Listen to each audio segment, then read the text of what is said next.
Mesdames et messieurs, bonsoir. Très heureux de vous retrouver pour cette nouvelle édition de 22h. Voici les titres. Le Premier ministre Abdelkader Kamel Mohamed rend visite aux réfugiés yéménites à Obok.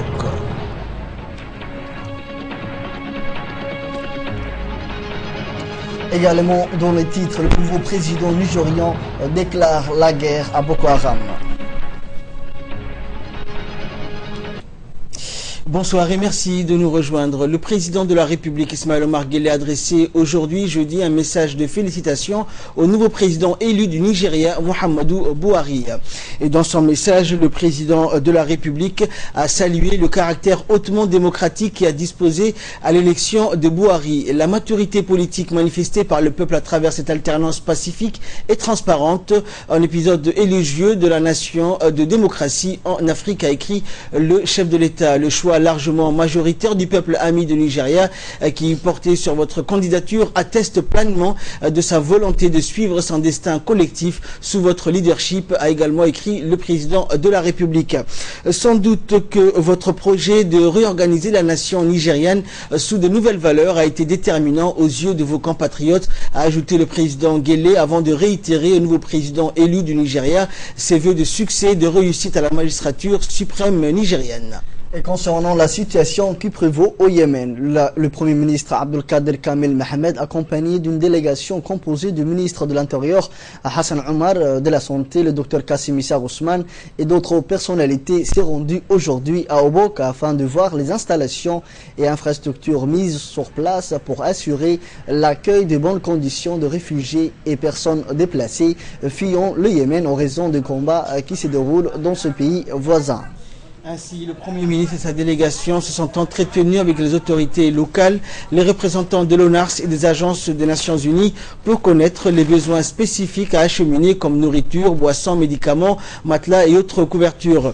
Les questions portant sur l'installation de sanitaires de campagne pour l'hygiène et les toilettes des déplacés d'un centre de soins et de groupes électrogènes ont été également abordées. 39 réfugiés yéménites, essentiellement des personnes âgées, des femmes et des enfants, ont été placés au centre d'Ar-Rahma d'Obok, alors que d'autres ont trouvé un abri dans un camp d'accueil installé à 15 km de Bokoville. Des réfugiés à Obok là, nous avons décidé d'acquérir au port de Bok pour donner les premières assistances. Après, on les transfère directement au centre d'accueil de Rahma, qu'on leur donne les 3 repas. Et après, dans 48 heures, ils vont être transférés au camp de réfugiés qu'on devrait installer aujourd'hui. Il s'appelle cette camp-là, camp des Oulama. D'accord, très bien. Je voudrais savoir une chose. Comment vous donnez le statut de réfugié aux personnes qui viennent? Est-ce qu'il y a une porte d'entrée comme à l'OADA pour les réfugiés? Bon, le ministère a donné d'instruction, on le donne comme réfugié prima facie, c'est-à-dire on donne directement prima facie. C'est-à-dire, dès qu'un réfugié se présente à Obok-là, c'est automatiquement prima facie, c'est ça.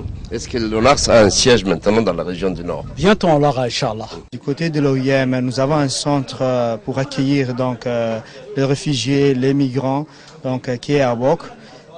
Nous avons préparé nous avons suffisamment d'espace pour accueillir ces réfugiés. Nous sommes actuellement en pleine réhabilitation pour satisfaire le minimum de confort pour ces réfugiés yéménites. La délégation conduite par le Premier ministre a estimé que les conditions d'accueil sont satisfaisantes et c'est grâce à la coordination des efforts de plusieurs organisations dont l'ONARS, la HCR, l'UNICEF, l'Organisation internationale de l'immigration OIM, du Croissant-Rouge djiboutien et l'Association des volontaires norvégiens. Écoutons la réaction du Premier ministre suite à cette visite. Pour le moment, ce que je vois, il y a quand même, les gens ont été bien accueillis ici. Et apparemment ils sont bien lotis. Ce que nous on craignait, que ces gens-là, avec la chaleur qu'il fait actuellement à Obok ici, qu'ils soient sous des tentes et sans avoir l'eau, sans avoir l'électricité et tout ça. Mais ici apparemment tout y est. Et donc je pense que certains parmi ces réfugiés veulent aller à Djibouti parce qu'ils ont de la famille. Certains disent aussi, leurs familles d'ailleurs ils sont venus ici pour les récupérer. Nous ne voyons pas d'inconvénient, tout simplement il faut qu'on sache où ils sont. Pour le reste, ils peuvent rester autant que la situation yémène perdurera, ils vont rester ici. Et le préfet d'Obok et président du conseil régional de cette région ont accompagné la délégation conduite par le Premier ministre dans sa tournée d'inspection du camp d'accueil des déplacés du Yémen. Le président du conseil régional d'Obok, Ali Ahmed Hassan, a indiqué au Premier ministre que toutes les recommandations et consignes données seront respectées afin d'assurer le minimum de confort et la sécurité de ces gens qui ont fui les atrocités de la guerre. Et les autorités régionales d'Obok sont aux premières loges pour réceptionner les réfugiés en provenance du Yémen et qui viennent souvent à bord de barques rapides. Hier, le préfet et le président du conseil régional de cette région du nord du pays ont inspecté des embarcations avec à bord des membres de la communauté djiboutienne arrivant difficilement des côtes yéménites avec des marchandises destinées au marché djiboutien. La région d'Obok est distante de quelques kilomètres à partir de côtes yéménites. Ils arrivent d'abord à Rassian, très proche du Yémen, avec même des possibilités de voir leur maison sur le rivage yéménite lors de la marée basse. Les réfugiés yéménites ayant demandé l'asile transmis par le centre Rahma et l'OIM à Obok. Déjà 42 personnes, dont de nombreuses femmes et enfants, séjournent ce lieu mis à disposition par les autorités djiboutiennes avec le soutien de partenaires.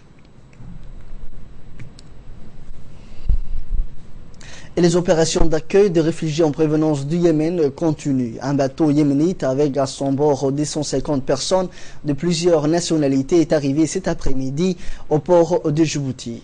Le bateau a quitté le port de Aden vers 6 h du matin et était accueilli au port par le ministre de l'Intérieur Hassan Omar, les autorités des ports, des zones franches en présence des forces de sécurité, de la protection civile ainsi que les ambassadeurs d'Égypte et de l'Inde. Et parmi les 250 passagers figurent 36 étudiants djiboutiens, 4 américains, 56 personnes d'origine yéménite, 36 égyptiens, 18 irakiens, 8 soudanais, 3 kenyans, 2 éthiopiens et plusieurs autres nationalités. Ces passagers étaient très contents de pouvoir arriver sains et saufs à Djibouti. Ils ont fui le Yémen face à l'intensification des combats entre les forces loyales et les rebelles Houthis, soutenus par les éléments de l'ancien président Ali Abdallah. Les étudiants djiboutiens ont remercié le président de la République, Ismaël Omar Guelleh, et les autorités djiboutiennes, dont le ministre de l'Intérieur et le ministre des Affaires étrangères, pour les efforts fournis afin de les rapatrier. Tous les Djiboutiens qui sont au Yémen, nous sommes là pour ça. Et Dieu merci, aujourd'hui, nos enfants sont retournés, 36 sont là, ces jeunes filles et ces jeunes hommes, tout le monde, leurs parents effectivement les cherchent. Certains des parents sont venus même au port pour les accueillir. Et je vous confirme encore une fois que le président tient beaucoup pour que nous puissions prendre toutes les dispositions pour rapatrier les Djiboutiens. Je vous informe également qu'alors que je vous parle, un boutre vient de quitter le port de Maha, n'est-ce pas, avec presque 89 Djiboutiens qui vont venir, Inch'Allah, d'ici demain matin à Djibouti. Et les autres vont continuer également. Les étudiants djiboutiens étaient très contents de revenir à Djibouti et c'est grâce aux efforts des autorités. La plupart des étudiants sont dans les différentes universités du Yémen et nous ont annoncé que face à la situation dramatique, il était dangereux de rester dans ce pays en proie à la guerre fratricide entre les belligérants. Et les opérations de rapatriement se poursuivent. Le gouvernement djiboutien a mis en place un corridor humanitaire pour évacuer les ressortissants étrangers fuyant la guerre au Yémen. De nouvelles images concernant ces opérations de rapatriement des ressortissants étrangers nous sont parvenues il y a quelques instants du port de Djibouti où un navire de guerre chinois, le Ligny, en provenance du port de Aden avec à son bord plus de 250 personnes de 12 nationalités différentes, en majorité des Pakistanais, Éthiopiens, Allemands, Italiens, Polonais, Danois et des ressortissants singapouriens ont été à bord de ce navire chinois. Le ministre des Affaires étrangères et de la coopération internationale, Mahmoud Ali Youssouf, était présent au pied du navire pour accueillir ces ressortissants étrangers avec à ses côtés l'ambassadeur de Chine à Djibouti, l'ambassadeur de l'Éthiopie et l'ambassadeur de l'Allemagne. Nous allons revenir en détail sur cette information dans les éditions de demain. Et concernant toujours cette situation au Yémen, sur le plan économique, le nommé des chefs d'État des pays du COMESA qui vient de s'achever à Addis Abeba s'est longuement penché durant 2 jours sur les moyens de donner une nouvelle impulsion au commerce intra-régional. Et dans un discours prononcé à cette occasion, le président de la République, Ismaël Omar Guelleh, a affirmé qu'aucun pays ni aucune région du monde ne se développait sans un secteur industriel robuste. Le président a ajouté que la République de Djibouti, pour relever ce défi, comptait investir dans le secteur de la pêche ainsi que la production du sel et du perlite. Ceci étant, pour atteindre une industrialisation robuste, il y a lieu d'investir également dans le secteur des infrastructures. C'est ce à quoi s'est attelée la République de Djibouti en lançant notamment le port multipurpose, une occasion pour nous d'en savoir plus sur l'avancement de ce projet depuis qu'il a été signé. Un sujet de la rédaction signé Ali Abdillahi. Le futur port multipurpose des Doralé, un port polyvalent destiné à remplacer le port historique de Djibouti qui est aujourd'hui dans une situation de congestionnement. Pour cela, la République de Djibouti a signé un contrat de 72 917 400 $ avec la société chinoise China Merchants Group pour équiper le futur port polyvalent des Doralé.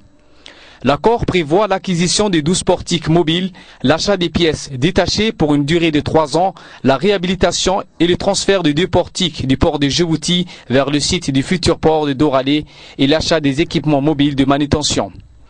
En raison de son positionnement stratégique à la pointe sud-ouest de la mer Rouge, le port de Doralé est idéal, car c'est un port situé en eau profonde qui nécessitera un dragage minimum. Nous sommes rendus sur le lieu pour constater un petit peu l'état d'avancement de ce projet. Et nous savons que les travaux vont bon train. Ce chantier, qui est mené par la CCECC, un groupe chinois spécialisé dans le domaine des constructions des ports et qui compte parmi les sociétés chinoises les plus performantes dans ce domaine, avance à grands pas. Des terre-pleins surgissent à perte de vue de ce secteur de Ambado, autrefois sentier des Chaméliers. Ils sont remplacés aujourd'hui par des camions-bennes qui affluent sur les sites transportant des tonnes de sable pour emblayer la mer. Un travail contrôlé en permanence par des contrôleurs, vérifiant sans cesse le compactage. Telle une fourmilière, chacun s'attelle à sa tâche où tout semble réglé par une horloge. Hors des questions de perdre du temps, comme nous l'explique le président de l'autorité des ports et des zones franches. Les travaux vont bon train et nous remercions Dieu pour cela. Concernant les travaux des ports de Doralé et de Damerjog, ils ont débuté au mois de septembre 2014. Ces 2 chantiers vont s'achever d'ici 1 an et demi. Et les travaux du port de Tadjoura vont s'achever d'ici la fin de cette année. Pour être précis en termes de chiffres, le port multipurpose ou port polyvalent des Doralé sera équipé des équipements les plus modernes et parmi de ce fait, accueillir des navires de plus de 100 000 tonnes. Un réseau ferroviaire et routier sera raccordé à ce port, ce qui permettra de développer un corridor économique et des transports intégrés. Dans un discours prononcé lors de la cérémonie de la pose de la première pierre, le chef de l'État s'est dit convaincu qu'avec la réalisation du port polyvalent des Doralé, nous avons l'ambition de vouloir faire de Djibouti un hub régional de transport logistique dans cette partie de la mer Rouge et de l'Afrique de l'Est. Aussi loin que l'on puisse remonter dans l'histoire, le développement des infrastructures a toujours été la base fondamentale de l'évolution de toute civilisation et joue un rôle majeur dans la croissance économique et dans la réduction de la pauvreté.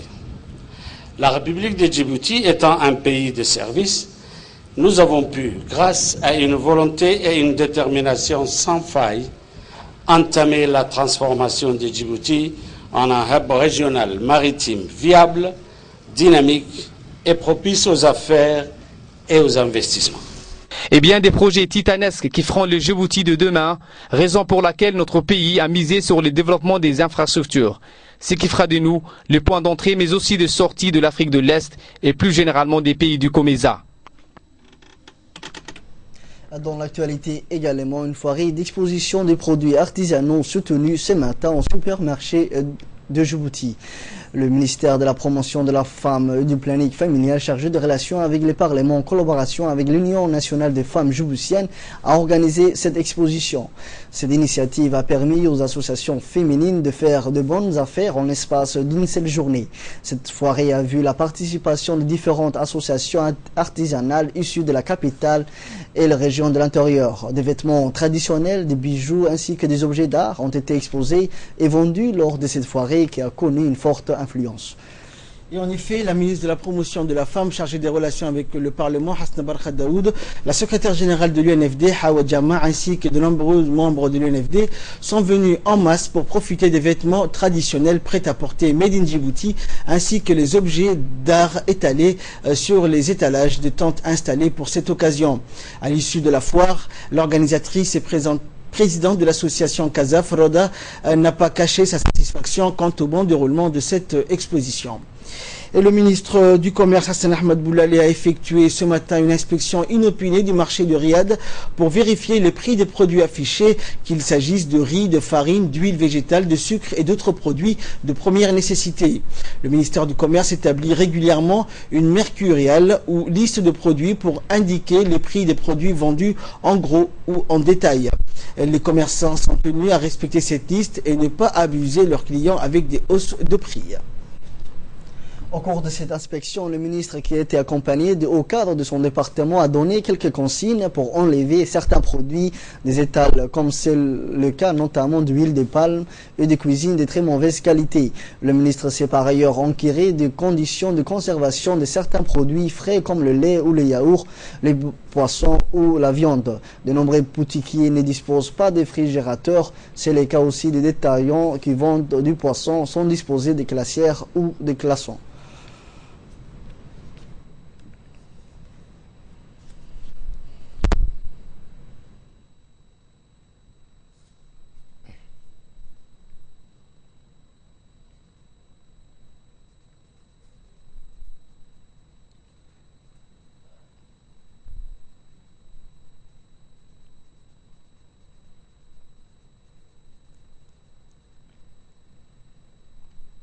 Ce matin, les équipes du ministère déléguées au commerce sont venues ici au marché de Riyad pour faire des opérations de contrôle sur la farine et le fait que la farine et l'huile sont des produits qui doivent être fortifiés avant d'être vendus au consommateur final. Nous avons fait aussi des contrôles sur les poissons.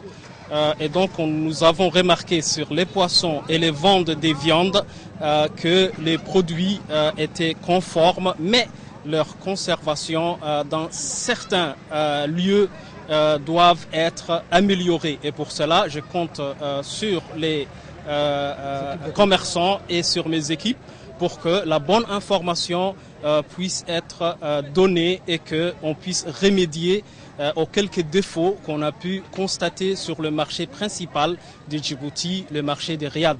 Il y avait plusieurs objectifs. Le principal objectif, c'était d'abord de constater in visu que les produits tels que la farine et l'huile devraient être fortifiés, car les arrêtés concernant ces produits ont été promulgués par le président de la République en juin 2014 et que donc plus d'une année et demie après, pratiquement 2 ans, nous devrions savoir que ces deux produits donnaient lieu à une fortification automatique.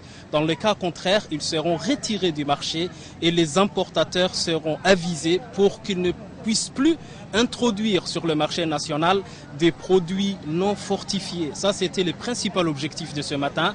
Le deuxième était de savoir que les prix qui sont collectés quotidiennement par le commissariat au plan et à la statistique et donc par la direction de la DZ sont conformes et que de manière concrète, dans la réalité, les commerçants n'augmentaient pas les prix. Un troisième objectif était de savoir que les produits très sensibles, que sont les viandes et les poissons, étaient vendus conformément aux normes d'hygiène et de sécurité alimentaire. Toujours dans l'actualité nationale, le ministre de la Défense Hassan Darar Houfene a présidé ce matin une cérémonie de lancement de la Direction centrale de la santé des forces armées djiboutiennes. Cette cérémonie s'est déroulée au camp Cheikh Ousmane de Belbela. À son arrivée, le ministre de la Défense Hassan Darar Houfene a été accueilli par le chef d'état-major des forces armées djiboutiennes, le général de division Zakaria Cheikh Ibrahim.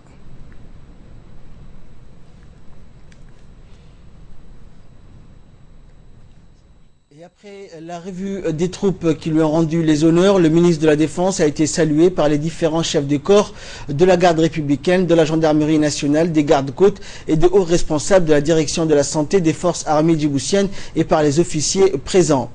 Et par la suite, le ministre de la Défense, Hassan Darar, d'accéder à la salle de la troupe musicale Harbi où a eu lieu la cérémonie de lancement de la direction centrale de la santé des forces armées djiboutiennes. Le chef d'état-major des forces armées djiboutiennes, le général de division, Zakaria Cheikh Ibrahim, de prononcer à cette occasion un discours dans lequel il a expliqué que les militaires, tout comme leurs familles, ont toujours dépendu du ministère de la Santé et des prestations de soins assurées par l'hôpital militaire français Bouffard. Le général Zakaria Cheikh Ibrahim s'est réjoui également du lancement de la direction centrale de la santé des forces armées djiboutiennes qui regroupe à son sein la gendarmerie nationale, les gardes-côtes djiboutiens et la garde républicaine. Le ministre de la Défense Hassan Darar Houfene a prononcé également un discours dans lequel il a rappelé les processus de développement des forces armées, notamment de la mise en place de la direction centrale des services de santé des forces armées djiboutiennes. Il a ajouté que la réforme du service de santé des armées s'est imposée en raison de la prochaine mise en service de l'hôpital militaire de haut niveau réalisé dans le cadre de la coopération généreuse avec le Soudan. Nous l'écoutons. Nous voilà réunis aujourd'hui pour aborder un sujet auquel nous attachons une importance particulière et qui concerne la réorganisation du service de santé des armées. En effet, comme vous le savez, une commission multidisciplinaire conjointe du ministère de la Défense et du ministère de la Santé, composée de praticiens de la santé, médecins et pharmaciens, mais également des juristes et des gestionnaires, a été mise sur pied depuis plusieurs mois déjà pour travailler sur le projet de la réorganisation du service de santé des armées. Pourquoi cette réforme? La réforme du service de santé des armées s'est imposée en raison de la prochaine mise en service d'un hôpital militaire de haut niveau réalisé dans le cadre de la coopération généreuse d'un pays frère, le Soudan, et qui coïncide avec la fermeture de l'hôpital militaire français Bouffard. Nous devons donc relever le défi de répondre aux attentes et aux besoins en soins et en médicaments de nos militaires et de leurs familles, mais également de nos concitoyens, et cela en synergie avec les structures du ministère de la Santé. J'adresse mes félicitations aux membres de la Commission pour les efforts consentis, nuit et jour, et surtout pour l'excellent travail réalisé grâce au soutien du haut commandement militaire, et plus particulièrement du chef d'état-major général des armées, le général de division Zakaria Cheikh Ibrahim, dont l'implication personnelle a été décisive. Il a consacré beaucoup de temps et de son énergie pour que cela devienne une réalité. Et je dois le féliciter, on doit le saluer à sa juste valeur et l'applaudir.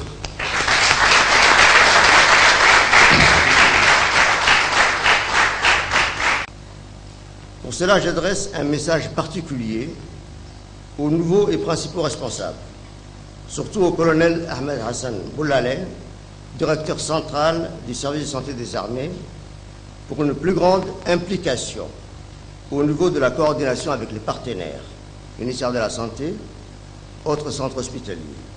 Et son action doit être empreinte de rigueur, d'organisation, de planification et de contrôle à toute épreuve. En ce qui concerne l'hôpital des armées, la direction est confiée à une équipe de praticiens expérimentés du service de santé des armées, dirigé par le colonel Madian Mohamed Siri. Le travail d'équipe, la discipline l'accueil et l'accès aux soins des bénéficiaires seront privilégiés pour forger la réputation de l'hôpital militaire et faire honneur à notre armée. Je ne saurais terminer mes propos sans remercier le président de la République et chef suprême des armées qui a toujours accordé une place de choix au bien-être et à la santé des militaires et leurs familles et qui, sans nul doute, gardera un œil bienveillant pour suivre cet important projet dans le domaine de la santé des armées. Je vous remercie.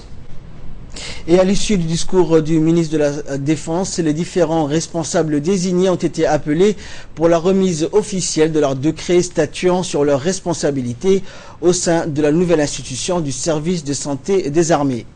Il s'agit en l'occurrence du docteur Ahmed Hassan Boulalé, du docteur Madiane et d'autres officiers médecins de la gendarmerie nationale et des forces armées djiboutiennes en général.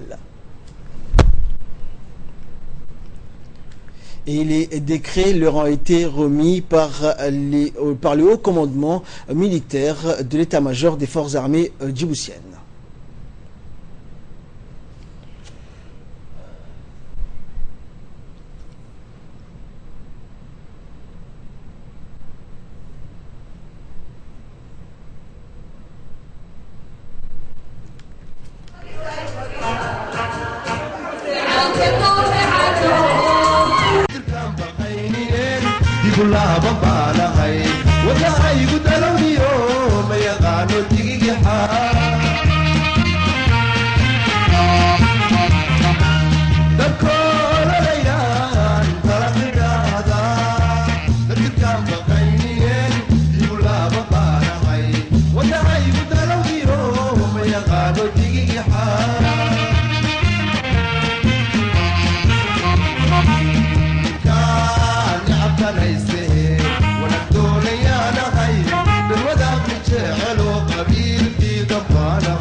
À l'occasion de ces cérémonies, le général de division Sekaria Cher Ibrahim a pris la parole pour soulever les cas du colonel Ali Aden Ahmed, officier supérieur de l'armée djiboutienne et qui a servi en tant que porte-parole de la mission pendant plusieurs années. Le colonel Ali Aden est rentré à Djibouti récemment après avoir travaillé 3 ans avec le quartier général de la mission. En distinction aux travaux accomplis durant ses années de service, le colonel Ali Aden Ahmed a été décoré par le ministre de la Défense en lui remettant la plus haute distinction. C'est au nom du président de la République Ismaël Omar Guelleh que le colonel Ali Aden Ahmed a été élevé au rang du commandeur de l'étoile du 27 juin.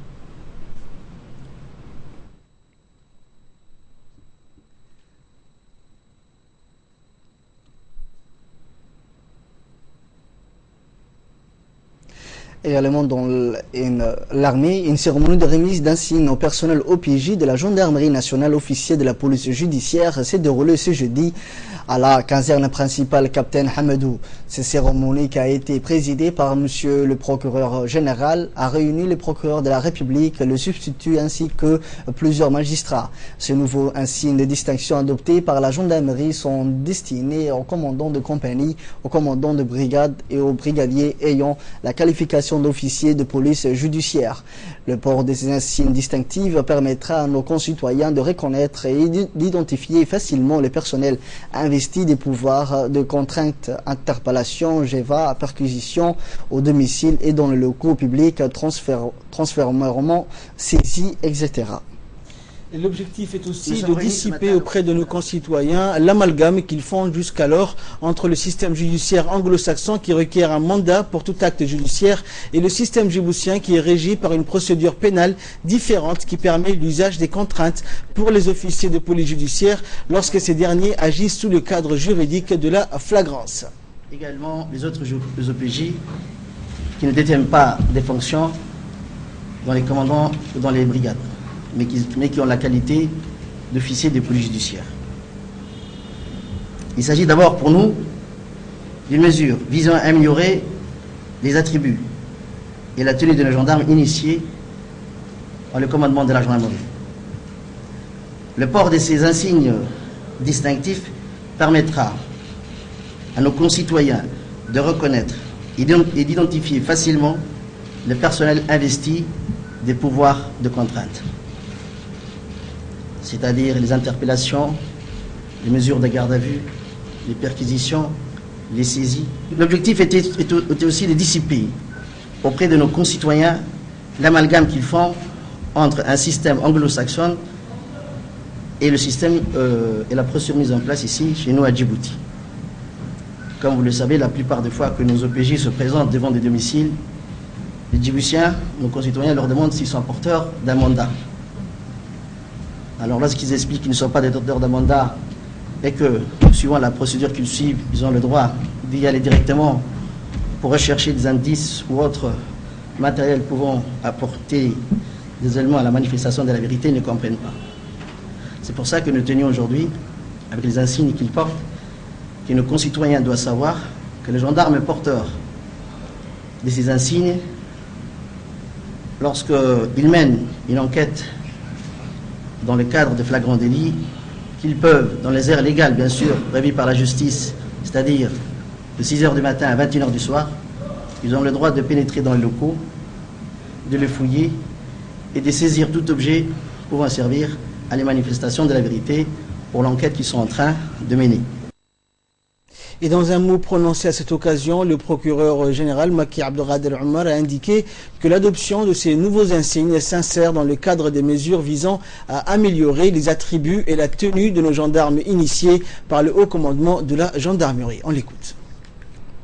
Puisqu'on ayant décidé ce matin de faire une cérémonie spéciale pour remettre des insignes distinctifs aux officiers de police judiciaire de la gendarmerie, vous avez par là même démontré votre attachement à la fonction, bien évidemment, d'auxiliaire de justice, puisque l'officier de police judiciaire est l'auxiliaire principal de la justice. Je vous remercie de nous avoir conviés, moi-même et le procureur de la République et ses substituts. Je pense déjà, sous le contrôle des magistrats qui travaillent tous les jours avec les OPJ de la gendarmerie, que réellement, en matière de police judiciaire, vous devriez être fiers de vos gendarmes, de vos OPJ. En tout cas, c'est le retour que j'ai tous les jours sur le terrain. C'est bien d'avoir décidé de le distinguer des autres gendarmes. Ce qui est très important, tout à l'heure le colonel a insisté sur le fait que ces insignes pourraient permettre, peut-être pas pour le magistrat, mais surtout pour les citoyens. c'est d'une importance capitale. Vous le savez comme moi que si l'action des officiers de police judiciaire est légitimée par l'affaire ou l'enquête dans le cadre de laquelle ils agissent, il n'est pas aisé pour le citoyen de reconnaître qui est qui et qui fait quoi dans ces histoires. Et vous savez tous comme moi aussi qu'il y a eu des agissements en marge de la loi de la part des hommes en uniforme dans notre pays qui ont eu des conséquences fâcheuses. Et que les officiers de police judiciaire soient porteurs d'un insigne qui les distingue en telle qualité, qui les identifie en telle qualité, est doublement important. D'abord pour vous qui les portez, parce que désormais vous vous êtes identifié avant d'agir, mais aussi cela constitue une garantie pour les citoyens, finalement, à l'endroit duquel nous travaillons tous. Ça constitue une garantie parce qu'à partir du moment où vous vous êtes identifié, il ne vous est pas demandé expressément de vous identifier, de prouver que vous avez la qualité d'officier de police judiciaire, de prouver que vous agissez dans le cadre légal. Ce n'est pas ça l'identification. L'identification permet de savoir qui agit et à quel moment.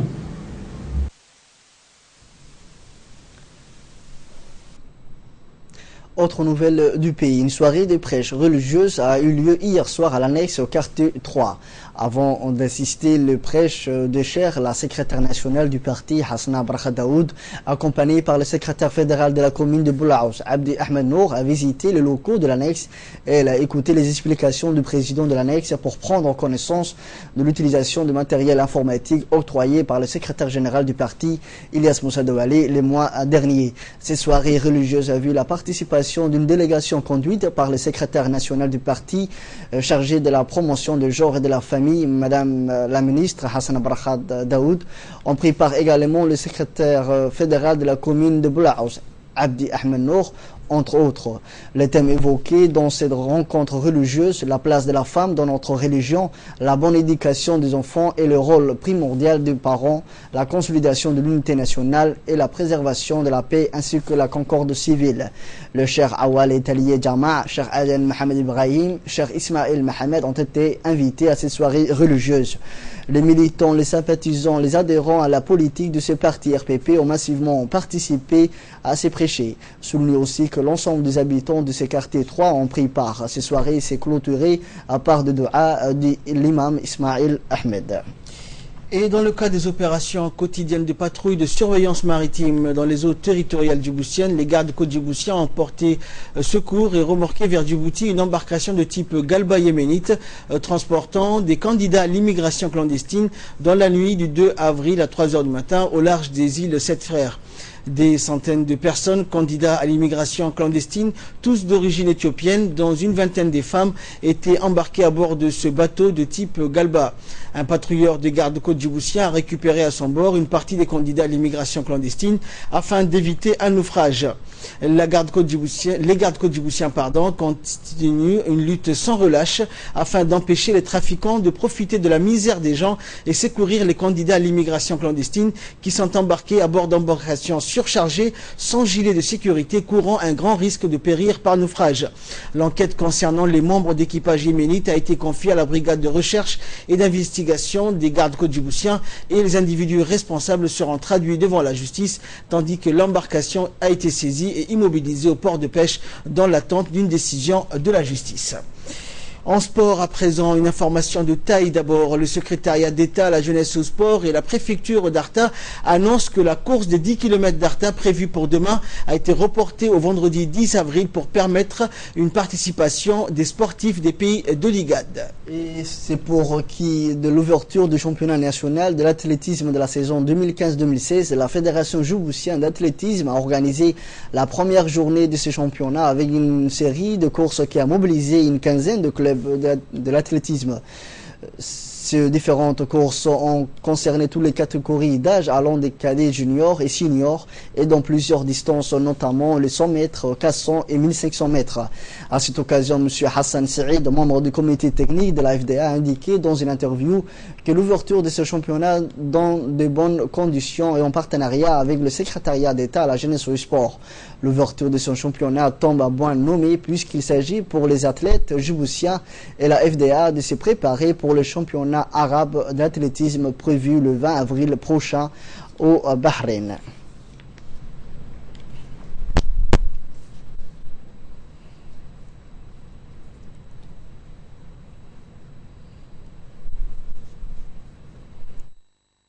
Sur piste d'athlétisme a commencé, saison 2015-2016, avec une dizaine d'équipes, avec les spécialités comme le 100 mètres, les 400 mètres, le 1500 mètres et les 5000 mètres. En ce moment même où se prépare notre équipe senior pour le championnat arabe à Doha, Bahreïn, nous sommes en train de préparer aussi les jeunes générations sur les compétitions de qualification du championnat sur piste. Nous remercions la coopération du ministère et la fédération et les clubs qui participent à ces trucs. Il y a à peu près 13 équipes qui sont représentées par des équipes militaires et des équipes individuelles et publiques et privées. Et dans l'actualité internationale, notamment africaine, au Nigeria, dans son premier discours en tant que président, le nouveau chef d'État Muhammadu Buhari a affirmé sa détermination à combattre efficacement le groupe islamiste Boko Haram et à ramener la paix dans le pays. La suite dans cette séquence. Au lendemain de son élection à la tête du Nigeria, le nouveau président Muhammadu Buhari a voulu montrer sa détermination dans la lutte contre le groupe islamiste Boko Haram qui ravage le nord-est du pays. Comme lors de sa campagne, le chef de l'État tout fraîchement élu, réputé pour être un homme à poigne, a aussi affirmé que la corruption ne serait pas tolérée lors de son mandat.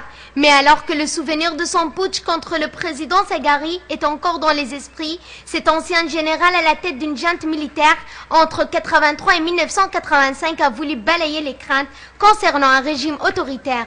Il a ainsi déclaré que le président sortant Goodluck Jonathan n'avait pas à s'inquiéter de lui. Disons-le clairement, le président Jonathan n'a rien à craindre de moi, a assuré.